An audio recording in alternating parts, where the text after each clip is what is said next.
Chers Afro-Insolents, chers Afro-Insolentes, je vous souhaite la bienvenue dans Afro-Innovation, votre émission hebdomadaire en seconde partie le lundi soir.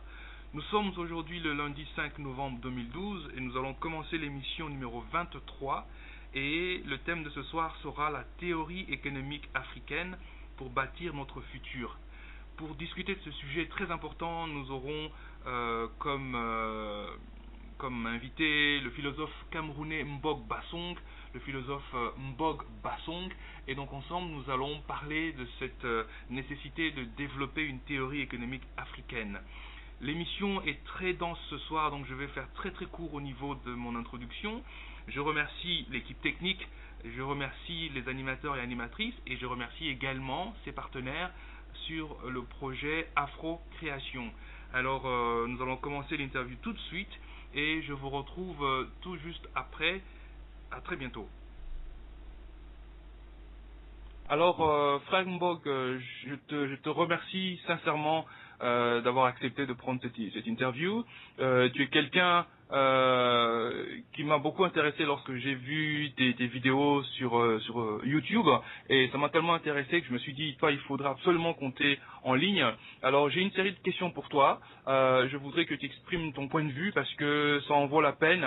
On ne sera pas forcément d'accord sur tout ce que tu vas aborder, mais ça vaut la peine que tu puisses t'exprimer. Alors la première question, c'est la suivante.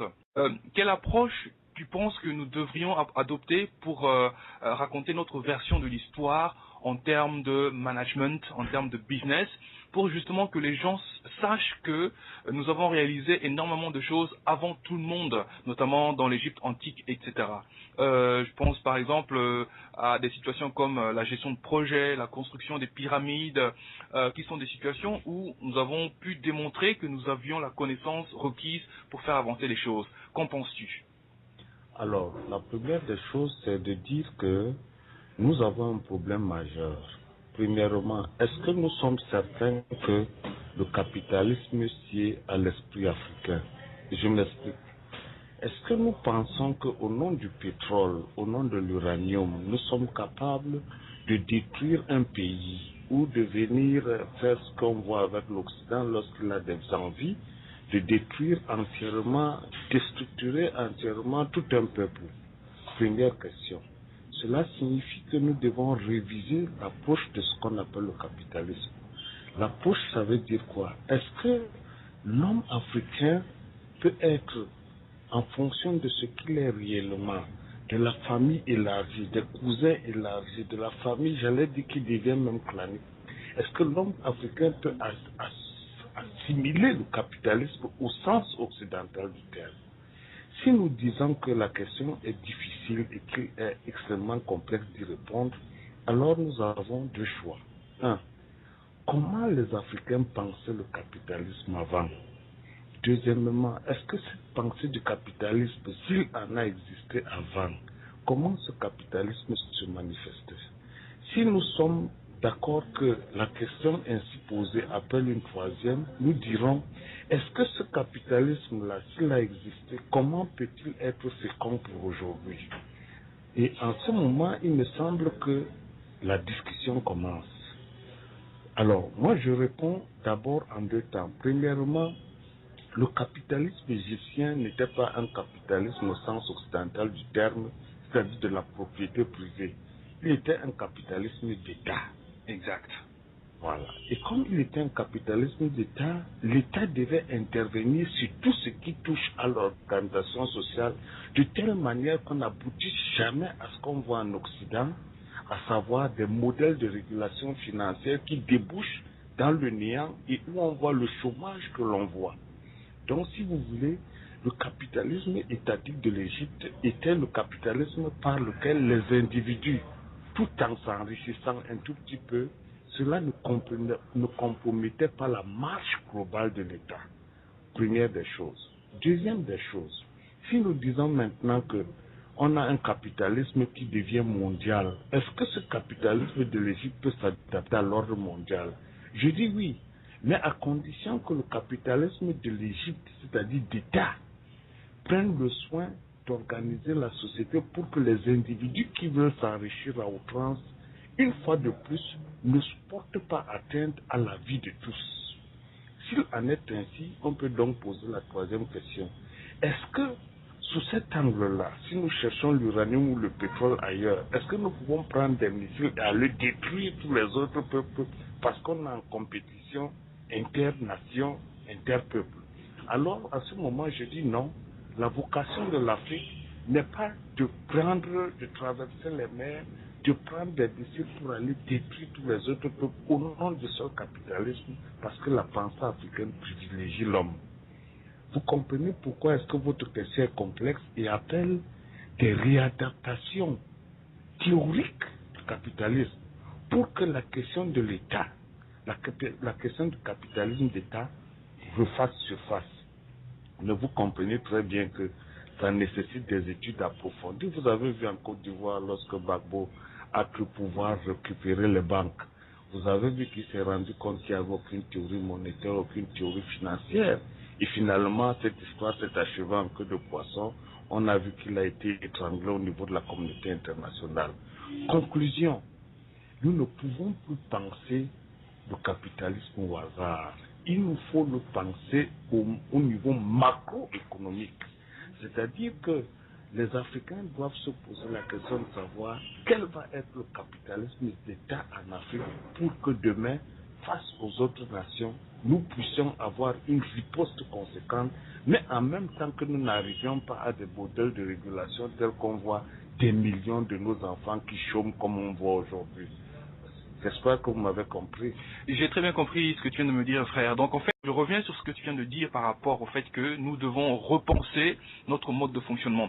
Alors par rapport à ça, quelles sont les pistes de solutions? Quels sont ces éléments que tu penses qui seraient importants pour nous pour que nous puissions repenser notre vision économique, notre vision monétaire, etc. Est-ce que tu as des choses auxquelles tu as réfléchi que tu pourrais partager avec nous? Oui, tout à fait. Alors, la première des choses que nous devons nous mettre en tête, c'est que le capitalisme ne va pas seul. Il va avec les institutions politiques. Il va avec le modèle d'organisation de l'État. Première des choses, en Occident, c'est l'individu qui est le maître. C'est l'individu qui est rationnel et calculateur, qui fonctionne pour lui-même. Or, le modèle africain, c'est un modèle de communautarisme où se superpose l'individu, mais avec comme modèle d'emprunt la communauté auquel il rend plus ou moins compte en fonction des problèmes qui se posent. Exactement. Vous savez très bien que dans nos villages, dès que quelqu'un s'enrichit, tout le monde dit qu'il a vendu des gens, tout le monde se braque, tout le monde dit que non, il fait des choses qu'on ne comprend pas.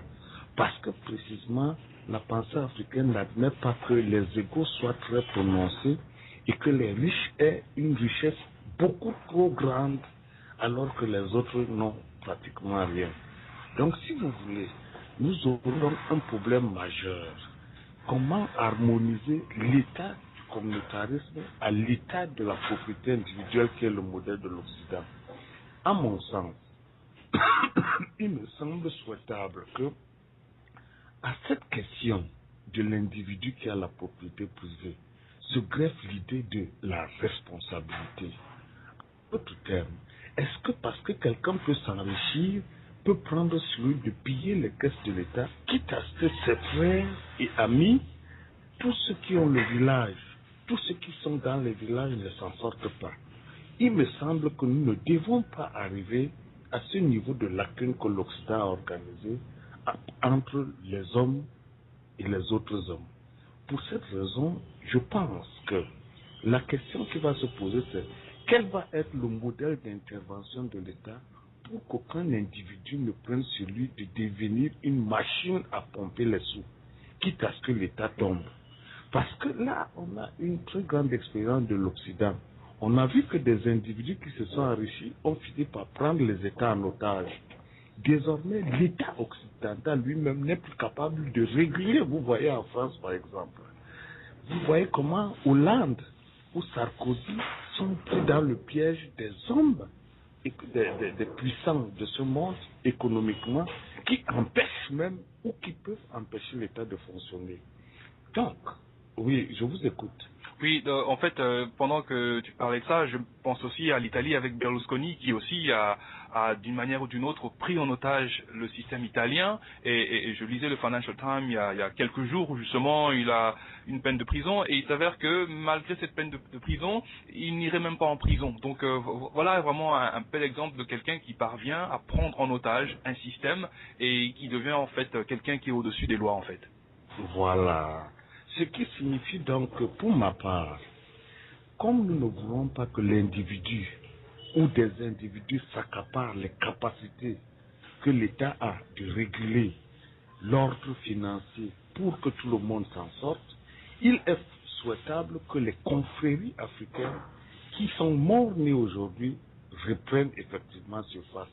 Parce que l'État ne peut pas agir seul sur les communautés et contrôler les communautés si les initiés et les chefs traditionnels qui avaient pour but d'organiser la société eux-mêmes ne sont pas refidélisés, n'ont pas un statut à l'intérieur de l'État de demain que nous voulons construire. Donc, en conséquence, je vois deux aspects de choses. Refaire l'État, donner aux institutions politiques les capacités réelles de ne pas laisser les individus s'accaparer les moyens financiers pour la mettre dans un état de désolation comme en Occident. Première des choses. Deuxième des choses, réhabiliter les chefs traditionnels, les initiés africains, dont le but, voilà, dont le but était de faire en sorte que les déchets qu'on voit dans l'Occident d'aujourd'hui, la prostitution, les enfants vendus, les organes qu'on vend partout, les enfants de la rue, les déviances sexuelles, les déviances mentales ne prennent plus cette coloration, autant que par ailleurs des gens qui s'enrichissent pour eux-mêmes, quitte à ce qu'ils vendent les enfants, quitte à ce qu'ils mettent les enfants dans un état de prostitution comme on voit. Vous comprenez ce que je veux dire? Exactement. Donc, l'enjeu, c'est que la question de l'État, la question du capitalisme doit s'accoupler à la question des institutions traditionnelles qu'on doit remettre en sellette pour que les individus, pris isolément, ne prennent pas le pas sur l'organisation globale de la société. Parce que voyez-vous, si on a aujourd'hui ce qu'on voit, les enfants de la rue, le chômage, les questions sexuelles, déviances sexuelles, etc., c'est parce que précisément l'individu est seul dans la nature sans avoir la tribu ou le clan qui le protégeait. Et c'est en ce sens qu'il faut faire renaître absolument les confréries et les institutions traditionnelles pour qu'elles servent de contrepoids à un capitalisme malheureusement qui est outrecuidant. Donc vous voyez ce que je veux dire. Si capitalisme aujourd'hui il y a, il faut que ce capitalisme s'accompagne des institutions qui servent de tampon à la volonté des individus de prendre le pas sur l'État. Voilà un peu comment je vois cette question. Frère Mbog, je te remercie par rapport à cette première question. Tu sais, pendant que tu réponds, je réfléchis et je me dis, dans ta réponse, on retrouve très fort un élément, je dirais, moral, dans le sens que si tu as utilisé le mot tampon, donc ça veut dire qu'il faut qu'il y ait quelque chose qui puisse freiner un petit peu l'élan de certaines personnes qui pourraient, par exemple, se comporter de manière où on croit qu'on peut faire tout ce que l'on veut. Alors ceci me pousse à cette question, puisqu'on parle de moralité, donc de l'aspect moral, donc il y a l'aspect religieux qui est aussi lié. Ma question suivante c'est, est-ce que tu crois que nos croyances religieuses sont une sorte de frein à notre développement économique? Ce que je veux dire par là, c'est que on lit par exemple dans la Bible que voilà Jésus, qu'on qualifie généralement de blanc, alors qu'il y a encore un débat là-dessus. Jésus qui dit qu'il faut pardonner à ceux qui nous heurtent, etc. Est-ce que tu penses que toute cette philosophie, cette croyance religieuse basée sur la chrétienté peut être un frein justement à notre développement économique, ou en tout cas du développement comme tu viens de l'exposer? Alors, il y a deux questions qui sont posées là. La question des croyances religieuses entendue au sens des croyances religieuses chrétiennes, telles que le Christ nous les a données, et les croyances africaines qui sont différentes des croyances chrétiennes. Ce que je voudrais dire, c'est que, en réalité, comment on fait pour que les individus s'en sortent? Comment on fait pour que les égos ne soient pas prononcés? Ce sont les institutions. Il faut très bien comprendre que là où l'Église s'est fourvoyée et le modèle de l'État occidental, c'est de croire qu'on vendait l'amour en route, on vendait l'amour du prochain dans les pharmacies. Non! L'amour du prochain ne s'exprime que dans les institutions. Et la grande erreur de l'Occident, c'est d'avoir cru qu'on pouvait mettre les églises d'un côté et le modèle institutionnel de l'autre. Je m'explique. En Afrique, quand il faut aller à la pêche, c'est tout le village qui va à la pêche. On revient, on partage pour tout le monde. En Afrique, c'est tout le monde qui va au champ et on partage pour tout le monde. Il n'y a pas de notion de charité. C'est un devoir que tout le monde ait. Quand il faut construire une case, c'est tout le monde qui construit la case du voisin. Donc, il y avait un modèle institutionnel qui faisait que l'amour du prochain était évident. Ce n'était pas à faire où on demandait aux gens, est-ce que tu vas aimer ton prochain comme toi-même, comme nous font croire les églises révélées et les mosquées. Il ne s'agit pas que chacun d'entre nous soit meilleur. Non. Dans l'Afrique ancestrale, les institutions avaient pour but de bloquer la menace des individus qui auraient des égos trop prononcés pour contrebalancer l'harmonie installée entre tous. Donc, si vous voulez, l'Occident n'a pas très bien compris que la question de l'amour, la question du partage n'est pas une question individuelle. La question du partage de l'amour, c'est une question institutionnelle. C'est la raison pour laquelle la première question devient importante. Comment les Africains réussissaient-ils à faire pour qu'il y ait l'harmonie dans un village? N'oubliez jamais que les empires ont existé en Afrique, en particulier l'empire au Moyen-Âge du Ghana ou du Mali. Or, des études, en particulier les études de Louise Maes, l'épouse de Cheikh Anta Diop, vous savez qu'elle est professeure de géographie, elle a fait une très importante étude sur le Moyen-Âge et elle découvre que l'Afrique avait près de 800 millions d'habitants au XVe siècle avant l'esclavage. Vous comprenez que cela signifie que l'Afrique du XVe siècle avait autant d'habitants qu'aujourd'hui puisqu'on a près d'1 milliard. Alors, comment expliquez-vous qu'on a eu des grands empires comme le Ghana et le Mali d'environ 100 millions d'habitants et qu'il n'y ait eu malheureusement aucune prison?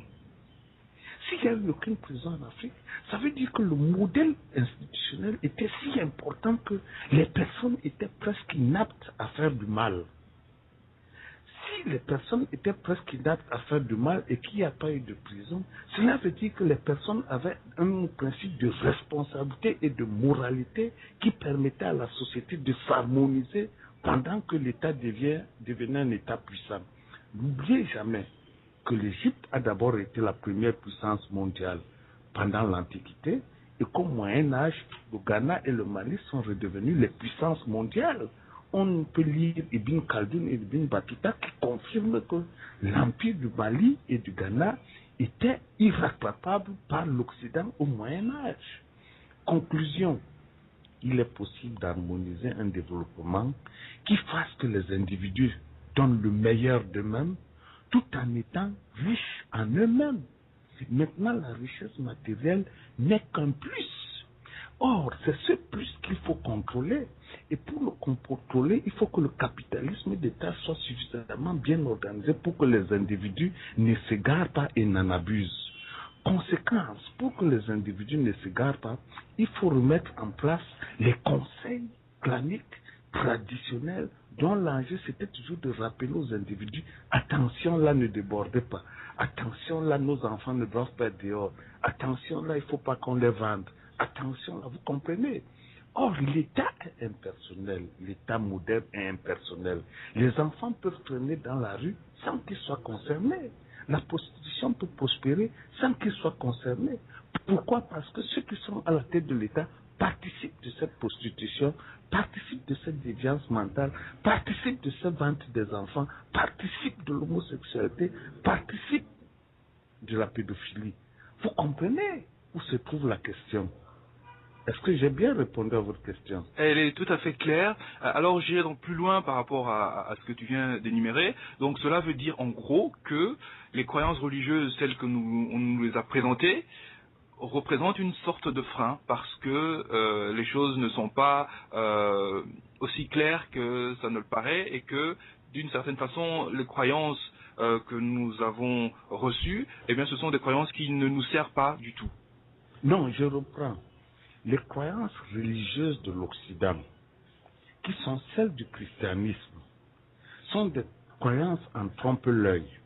C'est-à-dire que l'Église demande aux individus d'aimer le prochain, de s'aimer entre eux, mais les institutions pour lesquelles l'amour du prochain doit être mis en évidence ne permettent pas précisément cet amour-là. Ce que je veux dire, c'est qu'il y a une différence entre les croyances religieuses de l'Occident insérées dans leur modèle politique, dont l'enjeu précisément, c'est que les États et les institutions politiques créent le chômage, parce que le capitalisme structure le chômage. Le capitalisme a besoin du chômage pour lui-même prospérer. Le capitalisme a besoin de la pauvreté pour prospérer. Donc le capitalisme de l'Occident a pour but de rendre une partie des gens pauvres, sinon il n'existe pas lui-même. Et conséquence, l'Église à côté et récupère les pauvres pour en faire un don de Dieu. Alors que dans le modèle africain, le modèle était si cohérent que l'Église et le capitalisme faisaient corps. L'État contrôlait. On s'est compris? J'ai bien compris. Alors, je réfléchis encore à ce que tu viens de dire. Ça me fait penser, parce que tu dis que voilà, que le capitalisme a besoin des pauvres. Et je suis tout à fait d'accord par rapport à ça. Et on le voit très bien par rapport notamment au concept de la globalisation. Donc en fait, on essaie d'utiliser un mot très propre, mais en fait, quand on regarde bien derrière, il y a une connotation très sale que peu de gens s'en rendent compte, dans le sens que voilà, je suis une entreprise allemande par exemple, et je voudrais fabriquer les produits dont mes enfants allemands ont besoin, et j'essaie de trouver le pays qui va le produire au coût le plus bas, au lieu d'avoir ce même produit qui serait par exemple fabriqué en Allemagne pour donner de l'argent ou du moins un salaire aux Allemands. On va essayer de chercher des gens dans un pays pauvre, au Vietnam, au Moyen-Orient, en Amérique latine, pour que ce produit soit fait par des gens en payant un salaire qui est le plus bas. Donc tu as bien raison, le capitalisme a besoin du pauvre. Alors ceci me pousse à te poser cette question, que la globalisation en fait a ces deux éléments qui sont aussi là ensemble, que sont la violence et la puissance. Lorsqu'on regarde par exemple nos sociétés africaines et quand on va dans le passé, il y avait cet aspect que nous étions la première puissance mondiale, mais on n'était pas violent du tout. Alors que l'Occident, justement, a ces deux éléments. Ils ont la puissance et la violence en même temps. Parce qu'ils peuvent se dire, voilà, je vais aller dans ce pays X et je vais avoir accès à leur pétrole, et la manière d'y arriver, eh bien, je vais être violent, et dans ces violences, je vais détruire la machine économique et commerciale du pays. Est-ce que tu peux développer par rapport à ça, s'il te plaît? Oui, c'est-à-dire que le modèle de l'Occident, c'est un modèle de domination par essence. La vocation de l'Occident, c'est la mort. La vocation de l'Occident, c'est une domination qui fasse en sorte que cette mort soit. Je m'explique. La pensée africaine, c'est une pensée de partage. Et la pensée africaine dit qu'il y en a suffisamment pour tous. Le jour où la planète Terre aura comme puissance dominante l'Afrique, vous verrez que toute la richesse sera répartagée à tous. Le danger dans ce qu'on a dans le modèle de l'Occident, c'est qu'il y a tellement de richesses que l'Occident veut s'en accaparer pour lui seul. Exactement. C'est ça le problème. Alors qu'on peut faire un modèle de développement où tout ce qui est en surplus soit redistribué. Or, l'Occident est capable de jeter tout ce qu'il a en surplus, quitte à ce que les autres en meurent. C'est là la question. Et c'est la raison pour laquelle la réflexion s'impose. Nous serons le champ de bataille au XXIe siècle, et cela a commencé. L'Asie va se pencher sur nous, le monde arabe va se pencher sur nous, et l'Occident va se pencher sur nous dès qu'ils auront achevé leur lutte et querelle entre eux. Ce qui signifie qu'entre-temps, nous devons prendre du recul pour que nous prenions sur nous une avance avant que ce monde-là ne s'éveille. Exactement. Voilà. Et c'est la raison pour laquelle la pensée nous manque. C'est la raison pour laquelle nous, Africains, nous ne faisons pas beaucoup pour faire des recherches suffisantes pour que nous soyons prêts avant que ce monde-là qui nous a mis en esclavage ne nous remette en esclavage une fois de plus. Parce qu'il s'y prépare. Et il ne faut pas croire, l'Asie qui est en train de prendre toute cette terre et ces hectares en Afrique va faire exactement ce que l'Occident nous a fait. Or, nous devons être prêts. Pour être prêts, qu'est-ce qu'il faut? Les peuples s'affrontent sur la base des théories. On ne s'affronte jamais sur la base de la simple lutte armée. Il faut que les théories du droit, les théories de l'économie, les théories de l'architecture, les théories de la religion prennent le pas et que cette confrontation théorique se poursuive par une confrontation militaire. Vous avez beau avoir les armes, si vous ne contrôlez pas la théorie sur la façon dont on construit les armes, vous ne pouvez pas vous en sortir. La conclusion est donc simple. Il est souhaitable qu'avant que l'Occident ne prenne sur lui de nous recoloniser, ou que le monde arabe ne se réveille brusquement pour nous recoloniser, ou que le monde asiatique ne prospère dans la recolonisation qui se prépare, nous les Africains, nous devons préparer cette théorie. Parce que les théories nourrissent l'esprit. Figurez-vous, il y a des tas de chrétiens, des tas de musulmans qui ne savent même pas que ces religions sont antinomiques, ne peuvent pas permettre à l'Afrique de s'en sortir. Ce faisant, on leur brandit Jésus-Christ, on leur brandit Mahomet, et ils croient qu'eux aussi, Mahomet et Jésus sont faits pour eux. Est-ce que vous avez conscience que c'est parce que précisément nous sommes dans les religions des autres qu'on ne s'en sort pas? Est-ce que vous savez que l'Asie n'a pas eu besoin du christianisme ou de l'islam pour devenir une grande puissance? Pourquoi l'élite africaine s'attarde sur les religions des autres, les théories des autres, les idéologies des autres, en prétendant que ces idéologies vont lui permettre de s'en sortir, sans que cette élite ait pour lui-même pour elle-même, une seule théorie qui lui soit propre? Vous comprenez où se trouve le problème? Le problème est que tant que l'élite aura le sentiment que c'est tout ce qui appartient aux autres qui est bon pour elle, elle n'aura pas compris l'enjeu. L'enjeu, c'est la théorie dans tous les domaines de la connaissance, car ce sont ces théories qu'on met dans le système éducatif. Pourquoi tous les Africains qui finissent l'école sont étrangers à la culture africaine? Parce que précisément, dans le système éducatif qui est le leur, il n'y a aucune trace de la capacité que ces ancêtres ont eu à comprendre le monde. L'histoire est absente. Les théories africaines sont absentes. Il nous faut donc travailler sur ces théories et les mettre dans le système éducatif pour que nos enfants demain, quand ils finissent l'université, qu'ils soient comme le petit arabe de 25 ans et le petit asiatique de 25 ans. Or, nous sommes le seul peuple où celui qui a fini 30 ans ne sait rien sur l'Afrique. Voilà la question. Alors, je vais centrer ce que tu viens de dire par rapport à notre émission, qui est donc basée sur l'innovation et l'entrepreneuriat. Alors, puisqu'on parle de théorie, qu'est-ce que tu penses que devrait être la théorie de l'entrepreneuriat en Afrique, sachant que le modèle individualiste et capitaliste de l'Occident est en train de s'écrouler? Qu'est-ce que tu penses que nous devrions avoir comme trajectoire, ou qu'est-ce que nous devrions avoir comme théorie de l'entrepreneuriat en Afrique? Bon, je viens d'achever un livre sur la théorie économique de la valeur en Afrique.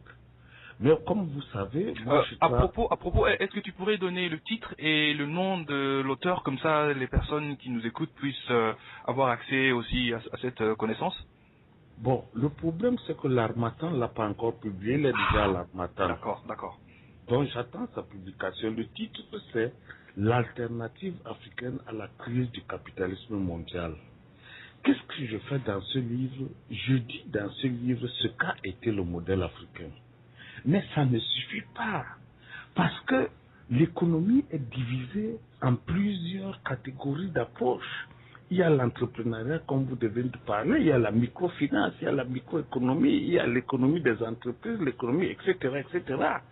Il s'agit, dans un premier temps, que tous ceux qui sont dans le monde des affaires se repenchent sur les traditions africaines pour en sortir une théorie efficace du point de vue économique. Car si l'élite ne le fait pas, elle va tomber dans les mêmes travers que l'Occident est en train de vivre.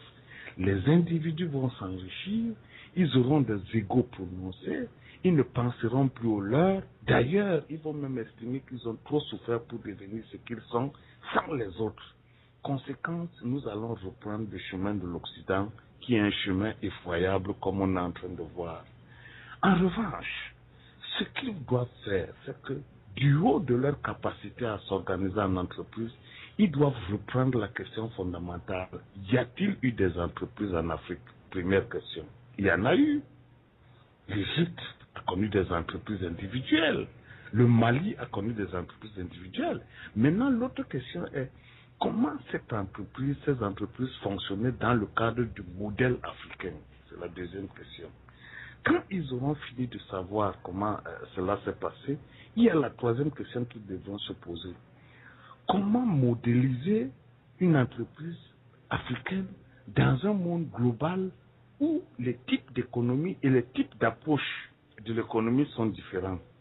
En d'autres termes, est-ce qu'il y a lieu de formaliser une théorie générique qui permet à la fois de comprendre le modèle africain et de comprendre le modèle de l'entrepreneuriat occidental? Quand on a fini cette approche, c'est à ce moment qu'on fait la dernière phase, la question de l'État. Comment harmoniser la question de l'État à la question d'un monde globalisé et à la question de la propriété individuelle de l'entrepreneuriat? Vous comprenez très bien que ce que j'ai voulu dire, c'est que vous ne pouvez plus continuer à être des hommes d'affaires au hasard. Exactement. Vous ne pouvez pas être des hommes d'affaires comme l'Occident, parce que les travers sont que vous pouvez entraîner des millions d'individus dans la détresse comme on voit avec le chômage. Vous pouvez entraîner des millions d'individus dans la guerre comme on a fait avec Gbagbo. Vous pouvez entraîner des millions d'individus comme au Mali où les intérêts économiques sont privilégiés par rapport à la vie des individus.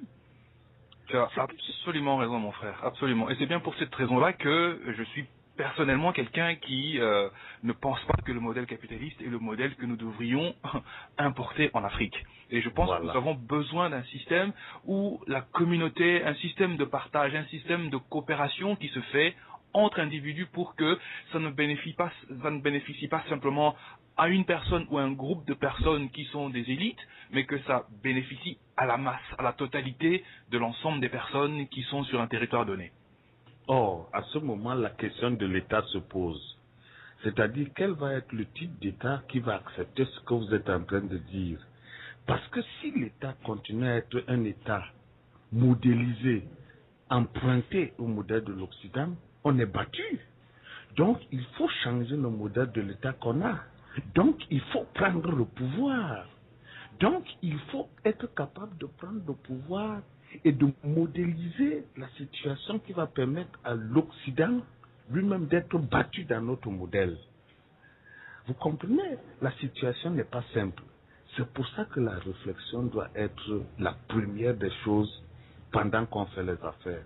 On n'interdit pas, au contraire même, c'est une bonne chose que vous fassiez des affaires, parce que chemin faisant, vous pouvez fructifier les zones où se fait la réflexion. Mais nous ne pouvons pas séparer ce que nous faisons entre ceux qui sont riches, ceux qui n'ont rien, ceux qui ne peuvent pas faire quelque chose, mais qui peuvent donner une partie d'eux-mêmes pour la lutte, parce qu'en Occident, ils sont organisés. Il y a des départements qui travaillent sur 100 ans. Quel va être le modèle dans 100 ans?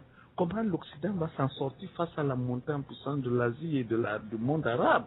Et ils réfléchissent sur 100 ans. Il y a des départements au CNRS partout, même aux États-Unis. Mais nous, on n'a même pas encore de lieu de réflexion. D'où vous comprenez mon désarroi.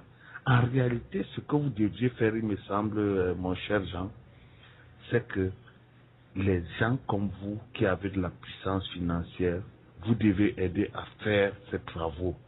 Vous n'êtes pas obligé de vous-même de faire ces travaux, mais vous pouvez avoir un consortium où vous nous dites, écoutez les gars, nous avons 3 millions de francs pour avoir tel résultat dans 6 mois, dans 1 an. Et que vous nous mettiez au travail. Parce que vous n'êtes pas obligé d'être comme nous, qui réfléchissons tous les jours. Il faut bien que les gens travaillent chacun dans son domaine, mais dans une sorte d'articulation globale pour que l'Afrique s'en sorte. Tu comprends ce que je dis? Je comprends très bien et je suis ravi que tu me poses cette question, que tu me lances ce défi. Je dois te signaler que dans cette radio et par rapport à cette émission Afro Innovation, j'ai solliciter nos frères et sœurs qui nous écoutent chaque semaine en leur proposant justement un projet qui s'appelle Afrocréation, qui est une initiative dans le but de créer la plus grande coopérative en Afrique. Et l'idée principale, c'est non pas simplement de créer des entreprises, mais c'est vraiment d'être une base, une plateforme de réflexion. Alors je suis ravi que tu me dises, voilà, si nous avons les moyens financiers, nous pouvons poser la question, voilà, est-ce qu'on peut réfléchir à un modèle de pensée, à un système philosophique qui va nous faire avancer. Moi je suis ravi que tu me poses cette question, et je suis doublement ravi que nos auditeurs l'ont entendu, parce que c'est ce genre de choses, c'est ce genre d'initiative qui moi m'intéresse personnellement, bien au-delà de créer des entreprises. Parce que je pense qu'on ne doit pas séparer juste créer une entreprise et se faire de l'argent, et l'aspect social qu'il y a autour de nous. Parce que les deux sont étroitement liés. Voilà, les deux sont si liés que les hommes, les Occidentaux, sont là pour faire régner leurs intérêts. Ils installent à la tête des États africains leurs hommes liges qui leur permettent de faire grossir le capital, mais pour leur poche. Nous avons donc deux problèmes majeurs. Est-ce que les entrepreneurs africains sont capables d'avoir le spectre et la surface d'organisation des sociétés occidentales? Cela est très difficile. Mais en revanche, il y a une possibilité que ces hommes d'action, qui sont des hommes d'argent, des gens capables de créer les sources de financement, s'enrichissent précisément pour aider cette Afrique à s'en sortir, pour aider cette Afrique à avoir des gens qui vont prendre ce pouvoir-là entre les mains de l'Occident qui a quadrillé l'espace pour que précisément aucun Africain n'y arrive. Voilà les enjeux. Et je suis d'accord avec vous, ce que vous venez de dire est très important. C'est-à-dire qu'il faut une sorte de coopération, mais une sorte de coopération habile, stratégique, qui fasse le CFA. Mais qu'une partie de ce CFA serve l'Afrique à poursuivre les domaines de recherche qu'on ne peut pas poursuivre dans nos universités parce que nos États sont complètement inféodés à l'ordre dominant. Il faut des universités africaines et il faut que vous en soyez les maîtres. Il faut des nouvelles églises africaines. C'est vous qui avez de l'argent qui devez faire ces nouvelles églises. Il nous faut de nouvelles écoles. C'est la raison pour laquelle, en vous enrichissant, il faut que vous procédiez à la même méthode que l'Occident a eue, à savoir créer des nouveaux pôles de savants africains, créer des nouveaux pôles d'universités africaines, créer des nouveaux pôles de l'intelligentsia, dont l'enjeu va être la prise du pouvoir, mais avec à la base les confréries africaines sans lesquelles on n'arrivera nulle part parce que le pouvoir est par essence initiatique. Ok, donc je vais résumer un petit peu ce que tu viens de dire. Je suis d'accord qu'on va devoir revoir notre éducation académique, on va devoir vraiment former nos chefs d'entreprise d'une façon différente pour qu'ils puissent refléter le paradigme africain. Alors par rapport à ça, la question que je te pose c'est, bien qu'on en a abordé certaines, mais quels sont, d'après toi, les défis que l'Afrique doit relever, et donc des défis pour lesquels les entrepreneurs ont un rôle majeur à jouer, sachant que quand on regarde en Occident, on crée des entreprises, on s'enrichit, mais ça n'empêche pas que ces sociétés occidentales s'écroulent. Donc on se rend bien compte que c'est bien plus compliqué que juste créer une entreprise et se faire de l'argent. Alors quels sont ces défis que tu penses que nous, en Afrique, nous devons relever? Alors, je pense que nous avons trois défis majeurs. Le premier défi, c'est d'être capable d'avoir nos confréries à nous et nos religions à nous. Et figurez-vous, ce sont les hommes d'affaires qui doivent être au cœur de cette confrérie. Tout comme en Occident, tous ceux qui ont les moyens sont dans la franc-maçonnerie, tous les grands banquiers. Donc, la première des choses, c'est que les hommes d'affaires doivent s'organiser de commun accord avec les patriarches et les initiés africains pour avoir des cercles confrériques et pourquoi pas réveiller leur religion traditionnelle pour en faire une religion de quête de l'excellence autant que les autres religions. Parce que nous ne pouvons pas continuer à faire ce que nous faisons. Chaque jour, il y a une mosquée, il y a une église qui naît chez nous. Mais en contrepartie, aucun Africain ne voit faire un sanctuaire et les Africains s'en foutent même de voir des sanctuaires pendant que l'église et la mosquée continuent de prospérer. Premier enjeu. Deuxième enjeu, l'éducation et la science. Nous ne pouvons pas être des scientifiques si nous ne travaillons pas sur la culture africaine. Parce que les agrégés que nous avons aujourd'hui, les grands maîtres dans les grandes universités, répètent le modèle dominant. Conséquence, ils sont des répétiteurs du modèle dominant, mais ils ne sont pas des scientifiques. Si vous voulez, ils apprennent à nos enfants ce que nos enfants doivent être pour que l'Occident les malmène mieux. Ils apprennent le droit, l'économie, etc. qu'on enseigne à nos enfants a pour but que nous soyons les relais de ce modèle. Conséquence, l'université et l'école en Afrique forment des abrutis mentaux qui ont la prétention de dire pour l'Afrique. Vous comprenez? J'entends souvent au Cameroun des gens parler d'un Cameroun émergent en 2037. Est-ce que vous pouvez être émergent si vous n'avez pas une théorie économique qui soit la vôtre? Comment vous pouvez penser bâtir une émergence sur la base des idéologies des autres dont l'enjeu c'est de vous asservir? Donc vous comprenez que l'école et la science doivent être entre les mains des hommes d'affaires.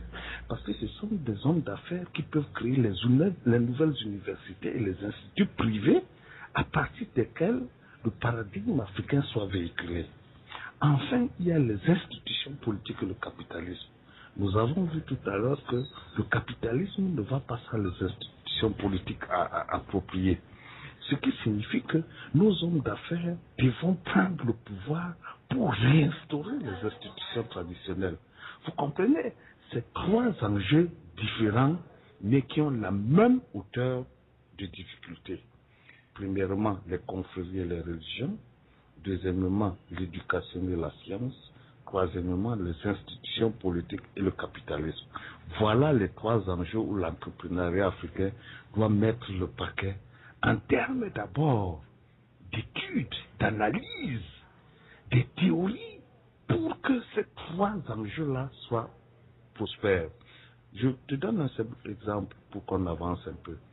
Pourquoi l'entrepreneuriat africain ne pourrait pas organiser un colloque des cultes traditionnels africains initiatiques, que les Dogons du Mali se retrouvent, que les initiés du pays Bassa où je suis se retrouvent, que les initiés du Mali se retrouvent, pour qu'enfin on s'asseye exactement comme les rabbins juifs s'asseyent, pour que le monde juif devienne ce qu'il est aujourd'hui.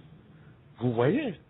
C'est très intéressant et une fois de plus, ce sont ce genre d'initiatives qui s'insèrent, mais alors là, de manière absolument claire par rapport à ce projet d'afrocréation qui est de mettre les gens en contact. C'est intéressant ce que tu es en train de dire là parce que lorsque tu dis que les hommes d'affaires ont un rôle important à jouer, je reviens sur les exemples que nous voyons tous les jours. Si on regarde des personnes comme Bill Gates ou Steve Jobs aux États-Unis, on se rend compte que quand ces personnes se sont fait de l'argent, qu'est-ce que ces personnes font en général? Elles donnent de l'argent aux universités qui en général donnent des noms dans des pavillons de ces universités au nom des personnes qui ont donc financé. Donc on voit par exemple dans des universités américaines la salle Bill Gates ou le pavillon Steve Jobs, justement pour dire qu'ils se sont fait de l'argent et maintenant ils mettent cet argent au service d'une idéologie qui est la leur. Je vais même plus loin, je vais vous dire, les Bill Gates sont des maçons. Exactement. C'est-à-dire que c'est des cercles vicieux. Je vous prends un exemple pour que vous compreniez. Regardez un peu les Juifs. Comment les Juifs ont fait pour devenir ce qu'ils sont après qu'ils aient subi tous ces drames? Parce que précisément, le rabbinisme juif est devenu puissant. Les rabbins juifs, qui sont ceux qui sont chargés de la pensée close, se sont mis avec les penseurs, les Einstein, les von Braun, etc. N'oubliez jamais que tous les grands scientifiques de ce monde ont été des juifs. Et ce sont ces grands scientifiques qui sont de commun accord avec les rabbins qui organisent la pensée économique pour que cette économie puisse rapporter au monde juif. Et nous devons donc faire la même chose. Je suis tout à fait d'accord. Alors, nous arrivons donc un petit peu à la fin de cette émission. Alors, une question un petit peu, on va peut-être dire terre à terre, mais il faut que je te la pose quand même. Voilà, il y a quelque chose qui m'irrite énormément, c'est ce culte de l'entrepreneur, comme celui que l'on connaît en Occident. C'est le culte des millionnaires, des milliardaires. Alors, chaque année, en Grande-Bretagne ici, on voit la liste des hommes les plus riches. la liste des femmes les plus riches, la liste des PDG de moins de 40 ans, la liste des nouvelles stars montantes. Ce sont des listes qui, en général, moi, m'exaspèrent au plus haut point. Alors, je te pose la question quand même, c'est qu'est-ce que tu penses de ces listes de millionnaires et milliardaires africains, listes que l'on commence à voir de plus en plus sur le net, etc. Oui, mais le problème, c'est que les milliardaires africains, ils ont leur en Suisse et ça ne sert même pas le développement de leur pays. Donc, c'est la première chose. Mais la deuxième chose, c'est que n'oublions jamais que le monde occidental est fondé sur la rationalité des individus. C'est exactement comme l'affaire du Christ.